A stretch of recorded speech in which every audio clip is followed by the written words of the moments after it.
We got Bill, Izzy, Frank, Bob. We have a lot of championship experience in this group. Are you saying we're old? No, I'm saying you're wise, Bill. Bob, I'm she's saying you're we're wise. Today, Hey. 2 teams, 2 titles, 2 cities, 1 day. We got confetti. We got chugging. We got kids and paper. Oh, yeah. Lots of paper, like the kind that's about to rain down on Kevin Durant. It's time to go round. Yeah. More chugging, please. Capital This is smart. It's Around the Horn, the show of competitive banter. All right, getting right to it. The Warriors celebrated their mini dynasty on the streets of Oakland today. Nick Young walking in like series MVP, and good for him. An estimated 1 million people showed up to vet their favorite squad, and no, it is not too soon to worry about what that squad will look like and cost for the upcoming season, or more specifically, what Kevin Durant's contract will look like and cost.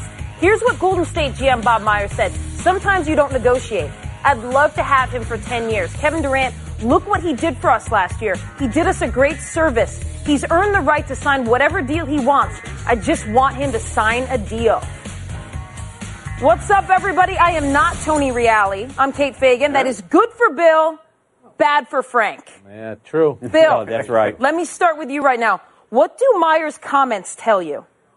Starks, what they tell me is that what everyone should know, Kevin Durant, far more valuable than I think anybody even realizes. You know, he's the first player to win Finals MVP in his first 2 years with that team. Has any player ever adjusted and complimented himself more to his teammates than Kevin Durant? Has every player sacrificed more and yet ended up, triumphing more than Kevin Durant? I think we've overlooked this, and all this talk about how LeBron's got to carry the Cavs. How about how Durant has had to mold into the Warriors and done that brilliantly? And this shows, as any player in NBA history, at the end of the day, been better not being the main ball carrier and the ball handler, not being the guy with the ball, playing off the ball. Has anybody ever made more of an impact? He's invaluable to this team. More valuable than Steph Curry, if you ask me. Woo! All right, Izzy, let's go right there. You with Bill on this? More valuable than Steph Curry?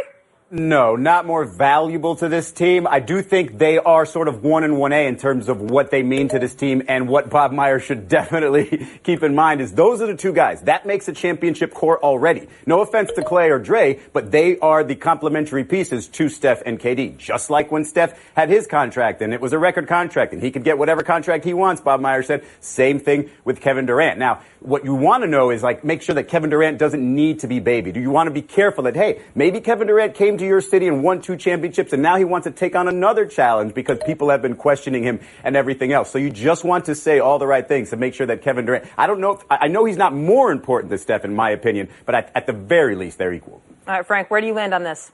Well, he was important to keeping this going because remember, he took less money. When Bob Myers talks about a great service, he's talking about Kevin Durant taking less money last summer to allow them to keep Sean Livingston and Andre Iguodala, and we know how important they were. Kevin Durant has 2 options. Sign a 1-year deal for about $30 million, become a free agent next year, and then you can sign the real big contract with Golden State. Plus, it keeps the option about moving somewhere else. But why leave Golden State? You have a chance to do something special. Maybe you could win 4 in a row. If he wins the title next year and is MVP, only Michael Jordan and Shaq have won 3 straight Finals MVP. So Kevin Durant left Oklahoma City for this reason. Put himself in position to win championships. Why not stay there long term? Bob. One thing it tells me is that Bob Myers may have missed his calling as a sports writer because he can certainly deal in hyperbole. He can't possibly mean that literally. Let's get that straight. We all agree to that, right? All 5 of us? He doesn't mean give him whatever he wants. Yes. That's a phrase. Yes, he does.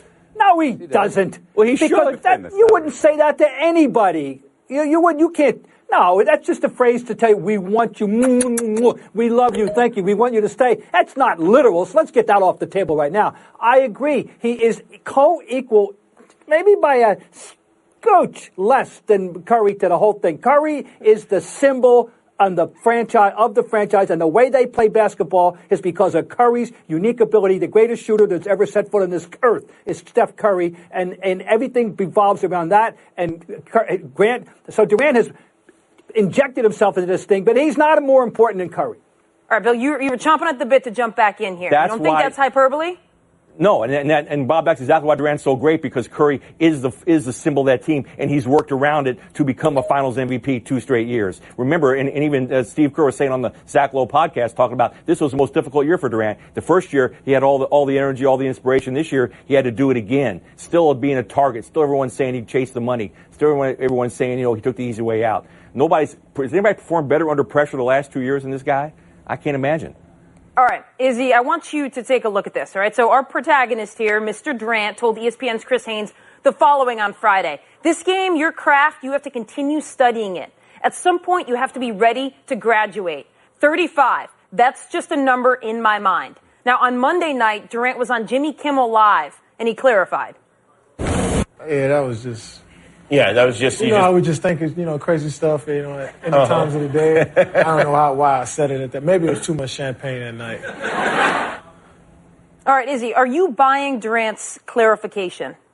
Oh, I'm buying everything Durant says, because as we've noticed over the past couple of years, he seems to just kind of be growing and evolving as a human being in front of our eyes, right? I remember the Kevin Durant, who was the basketball junkie, probably the most basketball junkie of all the superstars in the league right now during if you remember the lockout season, always in the offseason going to find games and everything else. It seems, though, that as he's evolving, he's recognizing that maybe he put too much time and effort into basketball. Maybe there is more to this world, family, work, the tech industry and everything else that he's very interested in. And I would not be surprised if there's a little bit of burnout going on. I mean, he's been a prodigy for a long time, too, just like LeBron James. So maybe he will have gotten his fix and quenched his thirst and get out of there at age 35. All right, Frank, you're shaking your head here. You don't think this is a case of burnout on Kevin Durant's part?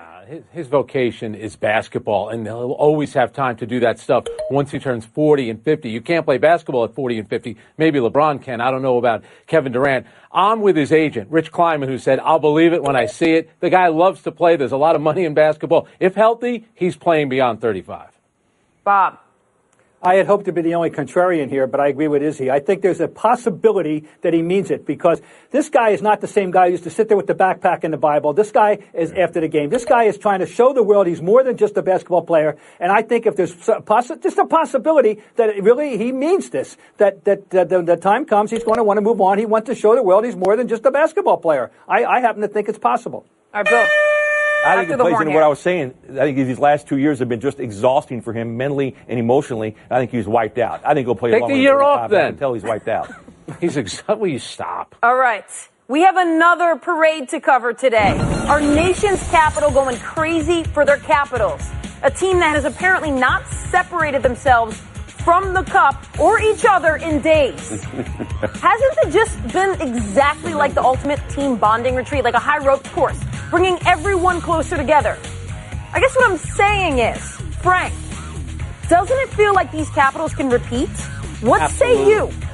I'll tell you what, Ovechkin, how many times have we seen him walking around lifting that cup? He likes that feeling. Even the years that they didn't win, they had great teams that were a little unlucky. This year, I thought they got pretty lucky. The bounces went their way, plus they were a terrific road team. So I think with the great goalie, Holtby, the great player in Ovechkin, they still have pretty much a young roster. No reason at all. Plus, they beat their nemesis, which was the Pittsburgh Penguins, who, by the way, they won 2 straight. Why not the Capitals?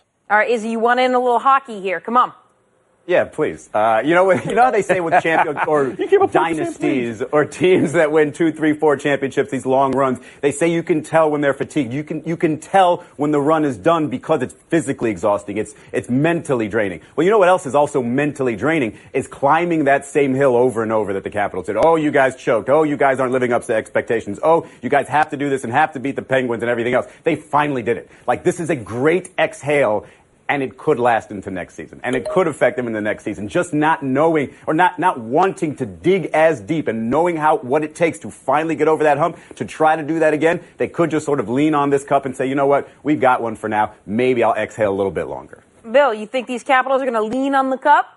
No, I think they're going to fall into the cup. I was around the LA Kings when they broke their drought in 2012, and I learned no celebration is more prolonged or takes more out of a team than a Stanley Cup celebration. It's so wonderful, and it lasts all summer. Remember, the cup's going to go to each of these players' homes. They're going to take it around with them. They'll be partying until August. The Kings did the same thing. 2013, didn't get back to the finals, got stopped in the Western Conference Finals. Then 2014, won it again. So it seems like you need almost to take a year off to get over this celebration. I've seen it before. They're human beings. So you think there's no way they repeat because they will be fatigued from the celebration? The celebration just takes it out of you emotionally, trying to get drunk. back there after what you went through. No. All right, too much champagne.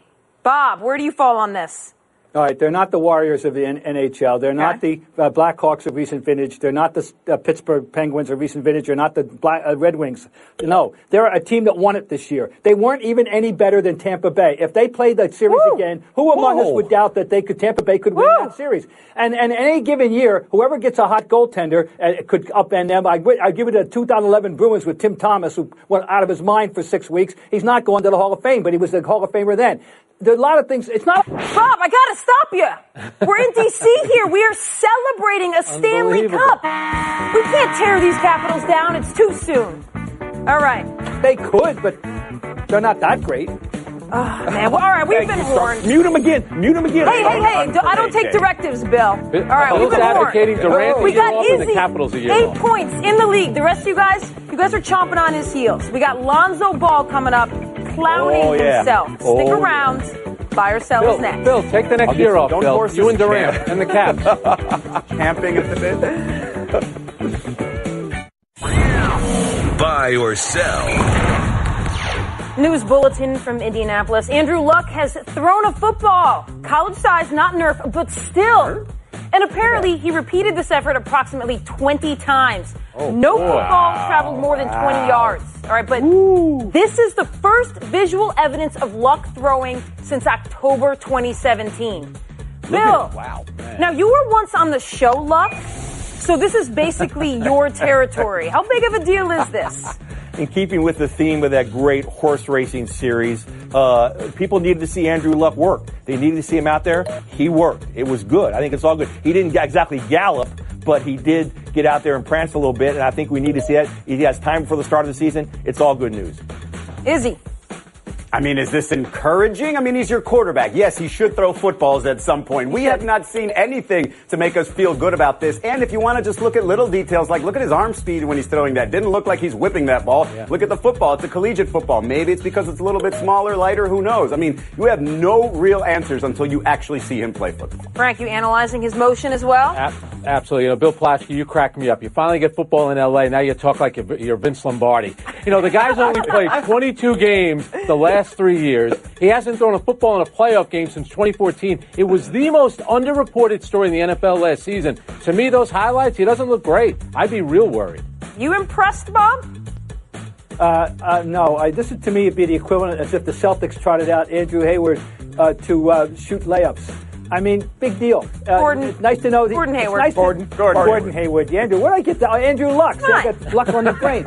All right. Or Andrew Hayward, for that matter, you know? Now, the point is that at least we know that he wasn't kidnapped by aliens, and he lives and breathes. And by the way, if they want to run a West Coast offense, I guess 20 yards is good enough. Ooh. Hey, man. All kinds of burns. All right, day one of the Dwayne Casey reign in Detroit delivers us this strategical insight. The new head coach wants to expand the role of forward Blake Griffin. He shared this on the Stephen A. Smith Show. We're going to empower him to expand his game, a lot like DeMar DeRozan in Toronto. Expand his game out to the three-point line. Have some point-forward responsibilities because he's more than just a back-down, post-up player. Bill, you've covered Griffin for years. So, again, this is basically your territory. How would you feel about this kind of expanded role for Griffin? Were you not watching the video? His game is expanded. Those shots, he was taking three-pointers in the video. I don't know what Casey's talking about. He's expanded his game to its limits, but you cannot build an offense or a team around him because he's so injury-prone. And he just doesn't have the leadership. He's not a great leader. He wasn't a great leader with the Clippers. But his game's expanded, but it's expanded as far as it's going to go. He's probably got the best out of what he's got right now. Is he? I would change Dwayne Casey's language to say, rather than encourage him to change his game, require him to expand his game, because it's the only way he's really going to continue to be a star. His athleticism's not there. Like Bill said, he has expanded his range, has been shooting threes. This year, his assists went up, a career high, but his shooting went down. His effective field goal percentage, regular field goal percentage, both career lows. So he's got to find different ways to impact the game. It's not just jumping to the gym anymore. Frank, do you want to see this point-forward version of Blake Griffin? Is that what you want out of him? You know what? I thought we saw it last year, and to me, it only has a certain ceiling. He was at his best with a point guard like Chris Paul. Now, those guys don't grow on trees. So is Reggie Jackson, could he be that kind of player? I'm not so sure. I think this is Dwayne Casey, a terrific coach, terrific guy, just trying to say something nice about his best player. Bob. Has Dwayne Casey seen him play lately? Bill's right. He's already shooting threes. Or has he got him confused with somebody else? He can't make him into the next LeBron or Durant or, for God forbid, Larry Bird. That's not who he is. What's he talking about? Yeah, he was the original point forward, and they should wonder.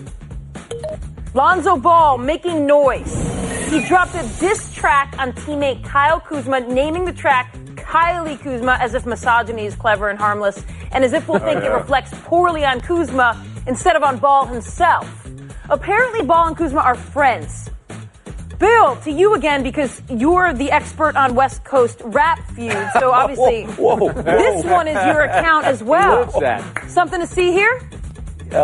Something, yes, a little bit to see here. Yeah, he and Kuzma are friends, but this was a very tone-deaf, response from someone who needs to be working on his basketball. The Lakers cannot be pleased to hear this. Kuzma's now going to respond with a diss track tomorrow, and when somebody tells me what a diss track is, I will listen to it and try to understand what that means. But you're my West Coast rap feud expert. No, I'm your West Coast Frank Sinatra expert. All right, Izzy.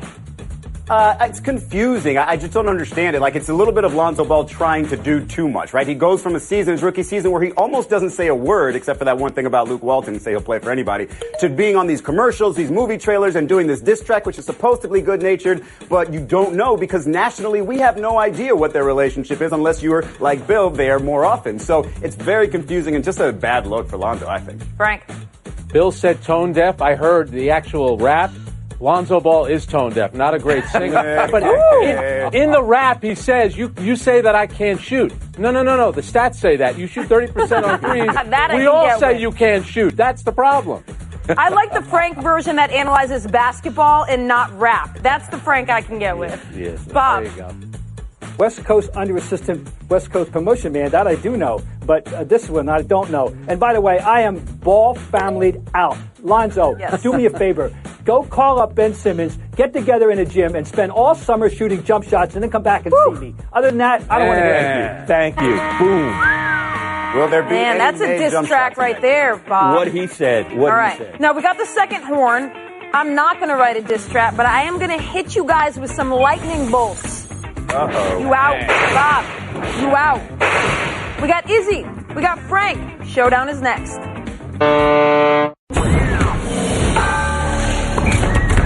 Izzy versus Frank in the showdown. Take a look. Madison Bumgarner pulled from the game, walks off the mound, says goodbye, and a lot of other things to the home plate umpire, who eventually gives him the boot. Bumgarner doesn't even break stride. Now, Izzy, fair or foul to get tossed after you're done with your outing? They don't call him gentle bum, they call him mad bum, and he was being kind of a jerk there, and you knew he wanted to do that. He didn't break stride. He said what he was going to say, and he took the ejection. It's just bad for his rep is all it is. I give the umpire a lot of credit because Bumgarner was staring at him a bunch of times after close calls. And then he's walking off the mound. That's the time to kick him out of the game. I don't want you in the dugout giving me a hard time. Go to the shower. Good job by the umpire. Frank, you just weren't going to be able to overcome Izzy offering me gentle bum. I mean, point. Izzy. That was mad good. All right. College baseball, super regional, fourth inning, tie game between Auburn and Florida, and the Gators. Blake Reese steals home. Now, fast forward to the bottom of the 11th inning, line drive to right field, jumps the glove and over the very low wall. Florida wins and advances. Frank, you focusing on the thrill of victory or the agony of defeat here? The best stories mostly come from the losing locker room, unfortunately. I feel for the right fielder. Good job on the steal of home, but that low wall, Izzy, come on. You know what they say at Auburn? Come on, don't blame the wall. This is the Gators. If he hit it really far, that ball bounced out of his glove. He's going to have nightmares for the rest of his life. I commend the guy who pretended to fall down on that that steal of home at first base. That's clever. That's Gator thinking right there, Frank. You know what happens every time you do the Florida chomp, Izzy? An angel gets its wings. I give a point to Frank. I'm really trying not to give you another point here. We're going to go on to the third showdown. At the FIBA Under-18 America's Championship, Team USA, coached by Bill Self, paired against Panama. Now, a lot of baskets scored in the first quarter of this game. None of them by Panama. 43-0 after one, 70-8 at half, final of 118-26. Israel, who do you blame here? I have to blame the Panama offense. I mean, Kate, I believe I could score a point in an NBA game, which means they should be able to score 1 point in a quarter. Just flop or something, get to the free throw line. Panama knows going into the game they're not going to win. The only way they're going to get better is by playing the best. It happened at the Barcelona Olympics. Look how good the rest of the world got. Good for Panama. And you know what they say in Panama? Wait until baseball season. Then we'll get you back. Izzy, you think you can score in an NBA game, huh? Mm-hmm. All right, point Frank. FaceTime Frank. All right, with the NBA season already ending, free agency starts July 1st. A lot of time for these rumors. The latest one, Gary Payton claiming that LeBron is going to L.A. because his son Bronny has already enrolled at a school in Los Angeles. Now, the school has denied it, but this is what I like about Bronny, if it's true. Kenyon Martin's son goes there. Scottie Pippen's son goes there. That means that Bronny is already forming a super team in high school. So who knows if it'll work out. But I do like the fact that LeBron has said one day he'd love to play in the NBA with his son. Great job. Hope it works out. He even said not just with his son, he'd love to play against his son. Yeah. All right. That's going to do it for us, folks. Thanks for coming Not around. going to the Knicks, Frank. We're on a 23 and a half hour break. Never Get that out, son. Tomorrow.